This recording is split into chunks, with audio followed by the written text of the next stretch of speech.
नमस्ते हो. नमस्कार. आपलं नाव? माझं नाव गुरुदत्ता कारंडे, बर. राहणार किनी, तालुका हातकणंगले, जिल्हा कोल्हापूर. आज तारीख किती आहे? आज 17/7/2024 आणि लागणीची तारीख? 20 ऑगस्ट 2023. 20 ऑगस्ट 2024. 24. ठीक आहे. ह्याला रासायनिक खत काय वापरलंय का दुसरं आणि काय वापरलंय, थोडक्यात काय त्याची माहिती मिळते?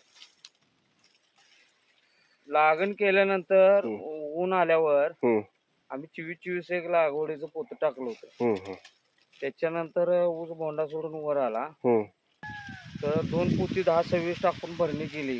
त्याच्यानंतर काय रासायनिक खत? त्याच्यानंतर ऊस नरम वाटायला आला, ऊसात काय ताकद दिसना, बर. वाढ दिसना. बर. म्हणताना आम्ही ठिबक हातरलं आणि ठिबक मार्फत काय द्यायचं म्हटलं तर ते डिसेंबर मध्ये भरणी केली.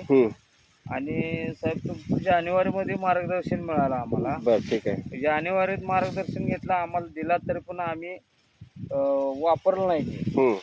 ते एक महिन्यानंतर पैशाचं जरा हे होताना का नाही, एक महिन्यानंतर फेब्रुवारीमध्ये आम्ही ह्या ऊसाला तुम्ही सांगितलेलं सॉइल किंग आणि गोल्ड आणि काय वापरला?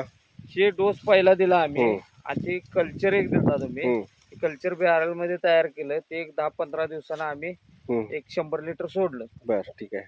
सोडल्यानंतर मग जरासं फरक दिसायला लागला, कांड जरा टाकायला लागले असं दिसायला. आज काय जे जे घडलेलं आहे आता तुम्ही सांगितलं सगळं, तर कांडी मोजून देऊ शकता का? 1 2 3 4 5 6 7 8 9 10 11 12 13 14 15 16 17 18 19 20 21 22 23 24 25 26 27 28 29 30. 30 वर कांडे आहेत. हा, आणि ह्यात कोंबडी कशी निघाला, तुम्हाला काय वाटते कोंबडी बद्दल? कोंबरे जाडच आहे, कोंबरे अशी येत नाही.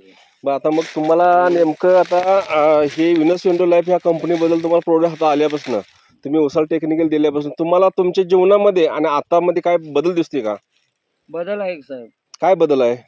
कारण काय आहे, माती तुमची दाखवा जरा बघा. मऊ त्या माती मऊ झाल्यामुळं का नाही त्यात मुळ्या वाढतात. आता हे रान कसलं आहे बरं? एकदम खडकाळ जमीन, खडकाळ जमीन आहे, त्यात तुम्ही हाताने उकरला आलाय, तुम्हाला काय बदल दिसते त्यात? माती भुसभुशीत झाल्या. बर. माती भुसभुशीत झाल्यामुळे ऊसाची वाढ झाल्यामुळे खाली वाढल्यात जास्त आहे. बरोबर. ऊसाची वाढ झाली, कोंबडी पण उठत्या. कोंबडी बी जबरदस्त उठलेले आहे आणि बदल बदलता झाला. वजन आहे का ऊसाला? तुम्ही मध्ये वजन केलं ना ऊसाचं? होय होय, वजन आहे. तेव्हा किती कांड्या होत्या? 27 कांड्याचं ऊस ते 2 किलो 75 ग्राम भरलेला. 2 किलो 755 ग्राम, 755 म्हणजे 2.5 किलोचा एक ऊस झालता. आता आपण एक थोडस एक ऊस काढून देऊन अनेक वजन करायचं आहे. तर टेक्निकल जबरदस्त आहे. विनस विंडो लाईफ ह्या कंपनीकडून धन्यवाद. धन्यवाद.